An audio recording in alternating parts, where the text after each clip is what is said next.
muito bem, muito bem. Começa mais um BT Vlog. E hoje, Mac, estamos com o Milho. Olha aí, Milho, hein? É a primeira vez um trio aparecendo aqui, né? Até que enfim, né? Você vê a galera lá, Mac, Milho, quem que é esse Milho, quem que é esse Alex? Agora o Milho tá aparecendo aí. Milho, seja bem-vindo ao BT Vlog. Valeu, galera, um prazer estar aqui com vocês e finalmente esse preconceito com a Europa acabou, né? Pelo amor de Deus. Por que preconceito? Pô, eu e o Alex, a gente era deixado de lado, depois, tá vendo? Vocês eram deixados para trás. Deixados para trás, olha isso. Nossa. Credo. Mas aí, pessoal, então você que está nos assistindo, você já viu o Milho num BT Papo, ou no vídeo post, mas agora o Milho aparece aí, depois o Alex, e assim a gente vai revezando para que você conheça todos os integrantes do BT Cast. Você já conhece, o Alex já apareceu no primeiro BT Vlog, né? Mac, olha pra mim que o pessoal disse que quando eu olhava pra ti, tu não olhava pra mim, aí dava aquele rolo todo. Ou a gente olha só pra eles. Tá bom. Meu Deus. Vamos olhar tudo pro Milho. Ô, louco! Então agora o Alex já apareceu no primeiro BT Vlog e as coisas vão caminhando e a gente cada vez vai procurando melhorar um pouco mais para apresentar para vocês aí um bom conteúdo e todos os integrantes do BT Cast. E agora aqui no BT Vlog. Mac, vamos falar do que hoje neste BT Vlog? Cara, a gente tem um assunto aí, divide opiniões. Não é fácil o crente aí tratar com essas questões, com esses assuntos, que é o quê? Como é que o cristão, Milho e Bibo, ele deveria se relacionar com aquilo que é pagão, entre aspas, né? Ou seja, aquilo que o cristão não produz. Coisas do mundo? As coisas do mundo. Mas só pra gente canalizar aqui o assunto, vamos começar com um exemplo, tá? Eu não sei se você que está em casa aí já leu o livro, não, mas tem um livro do Frank Viola chamado Cristianismo Pagão, não sei se o Milho conhece. Ah, já li sim. Então assim, eu não concordo com tudo que o Frank Viola fala naquele livro, mas ele tem uns insights interessantes a respeito do que, por exemplo, nós cristãos importamos para o nosso culto. Só para dar um exemplo, eu sei que essa esfera do sagrado e profano, eles podem invadir aí várias esferas da vida do cristão, mas vamos dar um exemplo aqui do contexto de culto público, por exemplo. Eu acho que é muito fácil a gente perceber que muitos elementos que estão no culto, não o elemento de culto em si, mas o banco, a estrutura do templo, as vestes do pastor, o púlpito, tudo isso não necessariamente é bíblico no sentido que é prescrito a forma como isso deve acontecer na Bíblia. Não é verdade? Tá. Vai. Por enquanto, tô entendendo. Então, só que aí nós encontramos uma opinião, uma linha de raciocínio entre os cristãos de que só é sagrado aquilo que acontece dentro da esfera eclesiástica. Ou seja, o meu cargo de pastor, ou a minha função de pastor, ou minha função de músico é mais santo, ou é mais de Deus, por assim dizer, do que o engenheiro que trabalha lá fazendo carros, do que o pescador. A ideia de que o sagrado é aquilo que está dentro do templo. Teoricamente, a origem das palavras é o sagrado e o profano. Profano é aquilo que está fora do templo. Se a gente partir pela tese do Frank Viola, me dá a impressão que hoje tem coisas dentro do templo que antes não estavam. E aí, se a gente for partir por esse lado, a gente vai dizer o quê? Que hoje é sagrado porque devido à quantidade de tempo que essas coisas já estão dentro da tradição cristã, foram incorporadas à tradição, mas no primeiro momento elas não estavam lá. Ou até músicas, por exemplo, as músicas. A gente volta e meia bate nessa tecla que Lutero também importou músicas que eram cantadas nas tavernas, que eram profanas, não eram músicas de... o canto gregoriano, por exemplo, que Gregório tinha implantado lá no século VI ou VII. E hoje são tidos como sagrados, por exemplo. Mas só para pontuar aqui, a crítica do Frank Viola com relação a essas coisas, tu acertou, né, naquilo que você disse agora, mas a conclusão dele é a seguinte: tem coisa demais no templo, né? A gente não precisava disso tudo. E a crítica dele é assim: sim. a gente tem dificuldade de se desfazer dessas coisas, né? Tanto é que o livro dele vai pela linha da igreja orgânica e tal, sem necessidade de tempo, de estrutura e tudo mais. A desinstitucionalização, né? Ou até a dessacralização de algumas coisas. O exemplo que tu tá dando, Mac, ele dá um outro BT Vlog. Tá, eu sei. Porque aí a gente vai entrar na questão dos elementos da liturgia, o que pode ou não. Tem até uma discussão aí no Twitter que o Alex fez, a gente vai fazer um BT Cash ou um BT Vlog sobre isso. Anota aí, promessas do Bibo, não cumpridas. Então, além de prometer BTcast, agora vai começar a prometer BT Vlog. Não, porque aquela ideia, assim, eu sou da opinião do Alex, aquilo que a Bíblia se cala, a gente pode ter no culto. Então, a dança não é uma coisa que tinha na igreja primitiva, mas também a Bíblia não proíbe ter a dança ou a coreografia, enfim. Não se proíbe, consequentemente, é da linha que também, já que ela se cala sobre esse assunto e não infringe, dançar não infringe nenhum outro elemento da Bíblia Sagrada, não tem problema, ainda que eu não veja o sentido, mas não quer dizer que seja algo errado. Entende? Não é algo dança, é algo pagão, digamos assim. Mas, gente, se a gente for entrar nesse negócio de pagão, a gente vai discutir até a questão dos banhos rituais, dos essênios. É claro que é uma seita judaica e o cristianismo também é uma seita judaica, mas eu penso que essa questão de sagrado e profano, vamos entrar por outra linha, vamos sair desse âmbito litúrgico, tá? Porque eu penso que a discussão que Paulo traz em 1 Coríntios 8 e também no capítulo 10, né, 1 Coríntios 8 e 10, os capítulos, é uma discussão que chama a pergunta, né? O que o cristão pode? O que é sagrado e o que é profano para o cristão? Sim, né? Que ele tem que descartar tudo que é produzido por não cristãos, porque olha só como uma coisa é tinhosa. A rigor, as pessoas que tentam fazer esse tipo de coisa, elas têm um parâmetro que é só delas e elas descartam aquilo que convém, né? Ou você vê alguém aí, Milho e Bibo, descartando o seu carro porque é feito por um engenheiro que não é cristão? Exatamente. Isso levanta uma série de perguntas. Existe muito essa ideia, vamos queimar todos os nossos CDs porque são de músicas do mundo. A velha discussão se o crente pode ouvir música do mundo ou não, tá?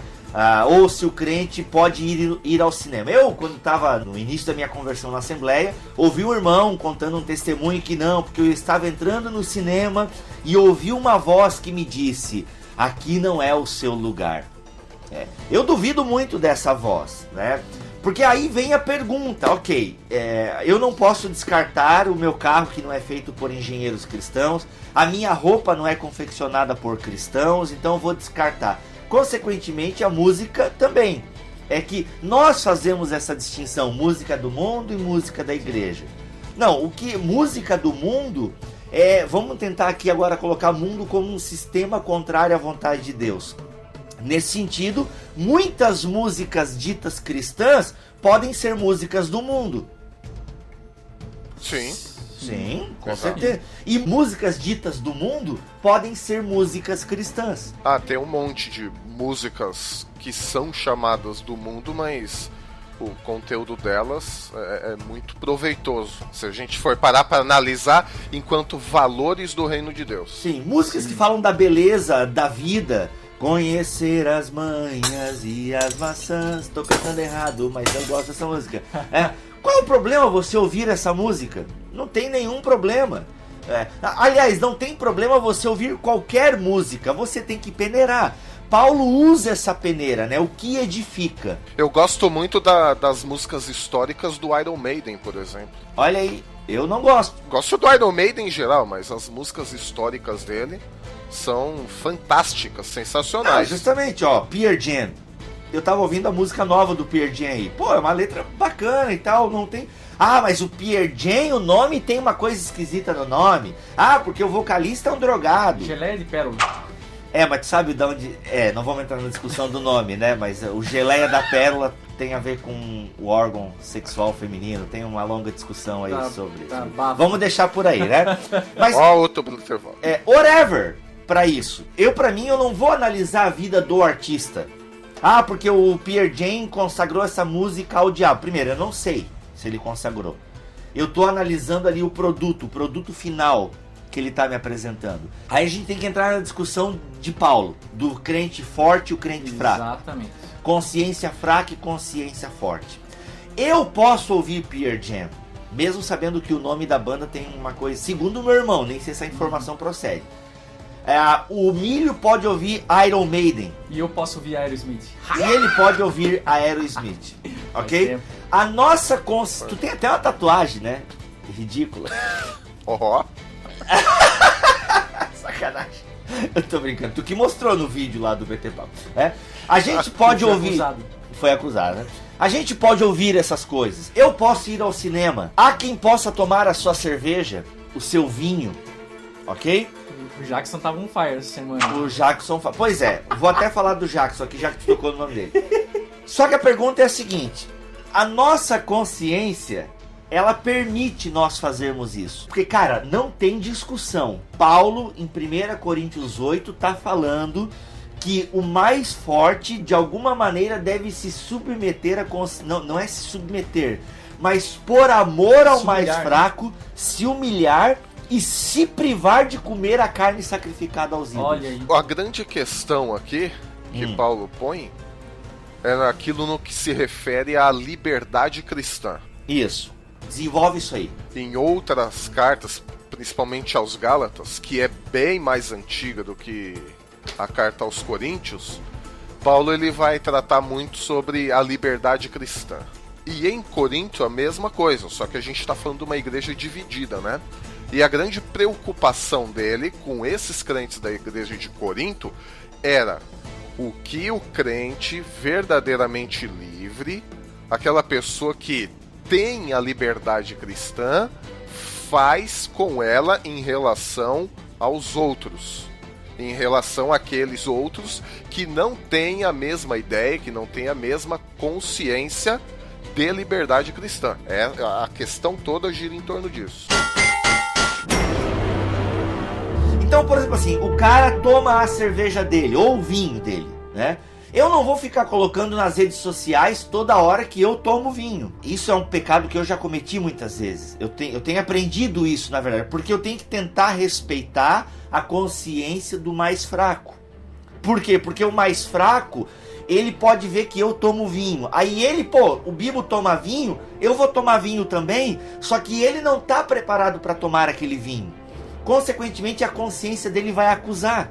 E ele vai pecar contra o Senhor por minha causa.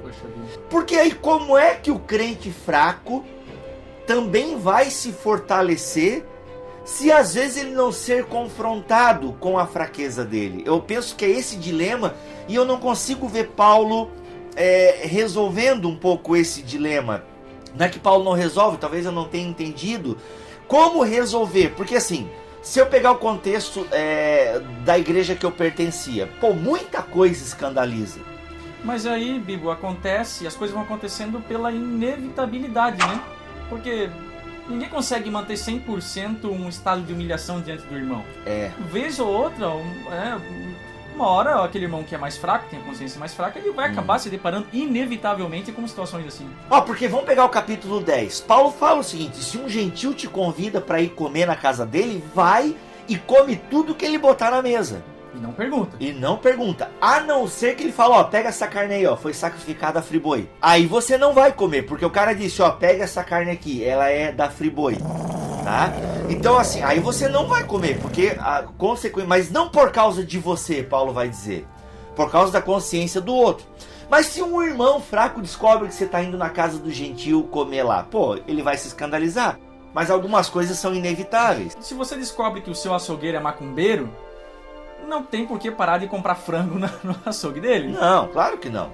Até porque dá graças, tendo dado graças, tá tudo certo. Exatamente. É que essa questão do escândalo, e aí eu tenho um ponto de vista um pouco diferente.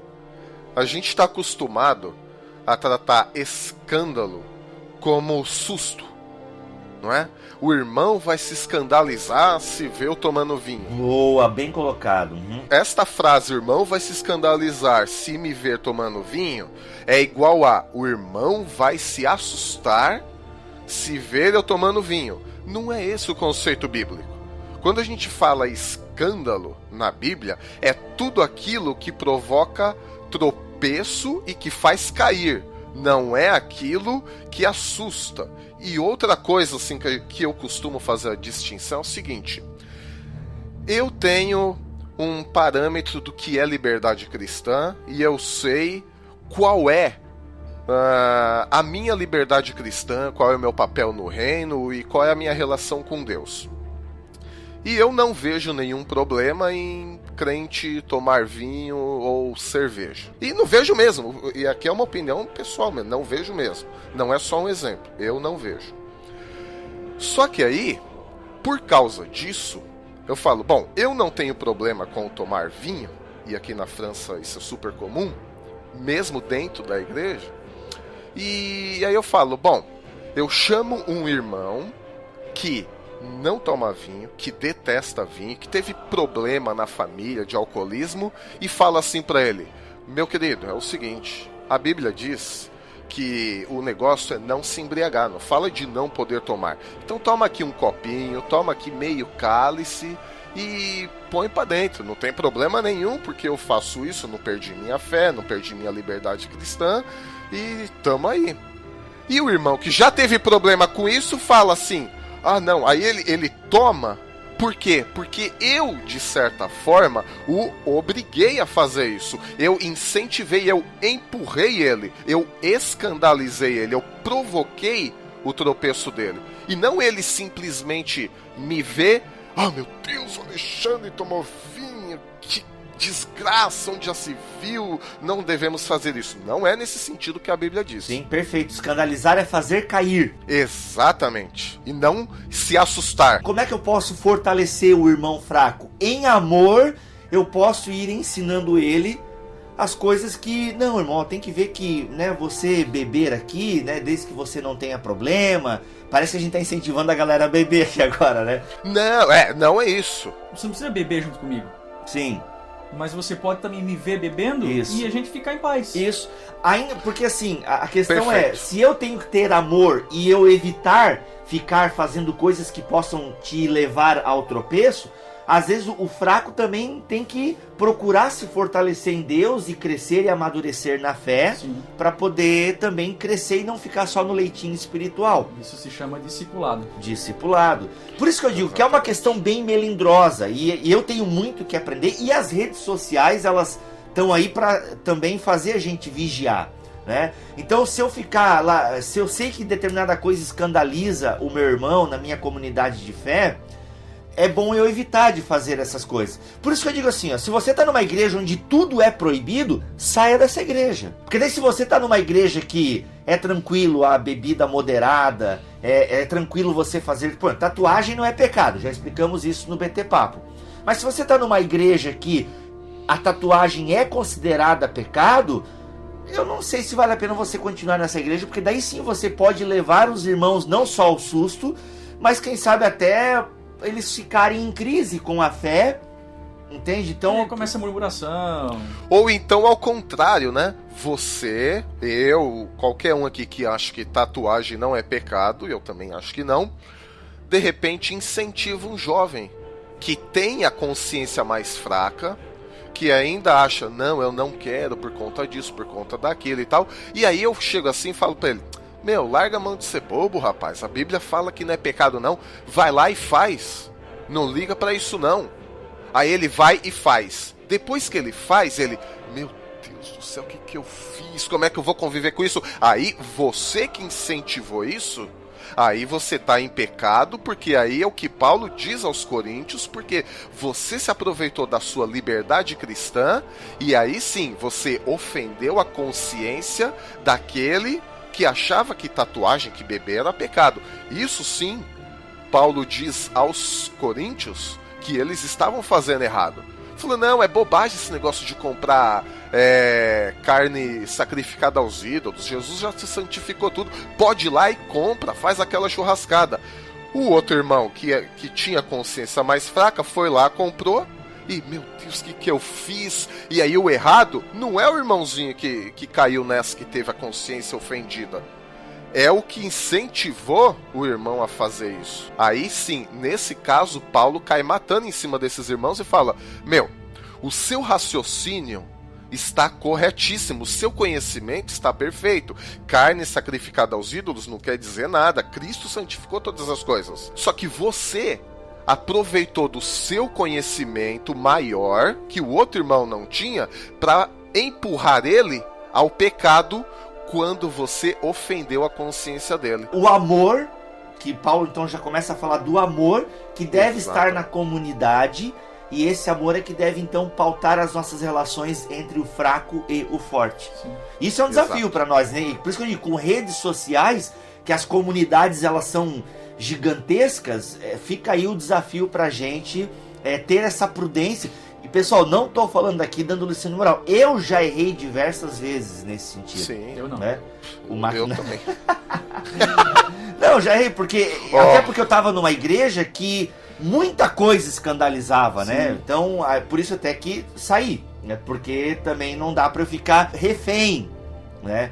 Mas é claro que eu tenho que me privar de algumas coisas para não estar escandalizando e ser pedra de tropeço para o meu outro irmão. É bom a gente cuidar. Para mim aquilo tudo pode ser sagrado, mas se para algum irmão aquilo ainda é profano e ele tem dificuldade, eu tenho que em amor ir construindo com ele uma fé mais forte. Então é isso, galera. A gente lançou aqui para nós discutirmos os comentários, ok? Como é que você entende essa relação fraco e forte? Enfim, eu penso que tá aí, a gente lançou para você estar pensando nesse tema. A gente chutou a bola pra frente aí, nos inspiramos até aí nos nossos dois amigos, aí o Sapão e o Marlon, nosso webmaster, né? Olha aí, webmaster, ele ama esse termo, webmaster, super atual. Esse é das antigas, hein, cara? Pelo amor de Deus. E a gente se inspirou neles, que eles fizeram um vídeo bem legal aí sobre o assunto também. E, enfim, fica aí a reflexão, o BT Vlog para você pensar a respeito do assunto. Comente aí, né? A gente gosta de interagir com você nos comentários aí da postagem lá no nosso blog, da postagem no próprio YouTube, né? Então, pessoal, e é claro, né? Se você gostou, dá aquele like, compartilhe nas redes sociais e nos espalhe por aí para que o canal cresça e a gente amadureça.